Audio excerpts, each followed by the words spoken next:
Petition 33। Transfer না sir, আমি নতুন আজকে প্রথম হিয়ারিং এসেছি sir. Is what you are praying for. আপনি কি চাইছেন? স্যার আমি 11 RLST তে এসএসসি তে পরীক্ষা দিয়েছিলাম। আচ্ছা, আমার পরীক্ষার রেজাল্টে দেখা গেল, আমি খাতা বের করেছি আরটিআই করে, দেখা গেল আমার প্রায় 10খানা কোশ্চেনের অ্যান্সারের সিটে ইভালুয়েশনটা ঠিকঠাক হয়নি। কোন কোন recruitment process? 11th RLST sir. 2011? 11 2010। মানে 2010। 2010 2010 আরএলএসটি? টাকা পেয়েছিল আপনি? আমি খাতা পেয়েছি 12 সালে আমাকে খাতা দেওয়া হয়েছে। তো আপনি এখন আসছেন কেন? আমি এখন এসেছি স্যার। এতদিন বাদে তো আপনি এরকম ভাবে মামলা করতে পারেন না, কেননা এর তো প্যানেল বহুদিন আগে এক্সপায়ার করে গেছে। হ্যাঁ, সেটা আমি জানি, কিন্তু আমি খুব ডিপ্রেশনে ছিলাম স্যার। কিন্তু সুপ্রিম কোর্ট যেটা বলছে যে যদি প্যানেল এক্সপায়ার করে যায় তারপরে আপনার রাইট থাকে না চ্যালেঞ্জ করার।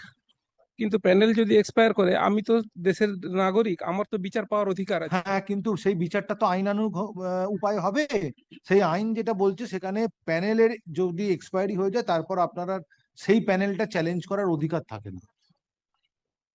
কিন্তু কারণ আপনার জায়গায় একজনের অ্যাপয়েন্টমেন্ট হয়ে গেছে, সেটেলড পজিশন, সেটাকে আর এতদিন বাদে আনসেটেল করা যায় না। হ্যাঁ, এটা আপনাকে ওই প্যানেলের মেয়াদকালে মামলা করে আসা উচিত ছিল। আমার তো স্যার, আমি উইভার পাবো স্যার।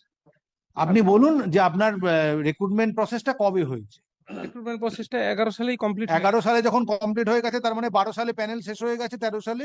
হ্যাঁ, 12-13 সালে হ্যাঁ, হয়ে গেছে। তাহলে আপনার 10 বছর বাদে 13 বছর বাদে আর এই মামলার আর কিছু থাকে না। কিন্তু আমি উইভার পাবো স্যার। আপনি যেভাবে ভাবছেন সেভাবে কোর্ট তো ভাববে না, কোর্ট আইনানুগ ভাবে ভাববে। হ্যাঁ, কোর্ট তার মতো এরম ভাবে প্রশ্ন আপনি কোর্টের কাছে করতে পারেন না।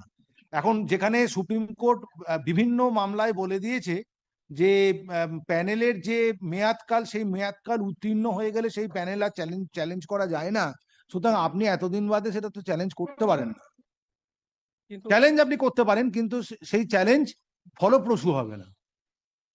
আচ্ছা, ফলপ্রসূ হবে না কি না জানি না, আমি উইভার পাবো। এই কেসটা স্যার না হোক, এটা ফ্রড এবং মিস্টেক এই জাতীয় কিছুতে আমি উইভার পাবো।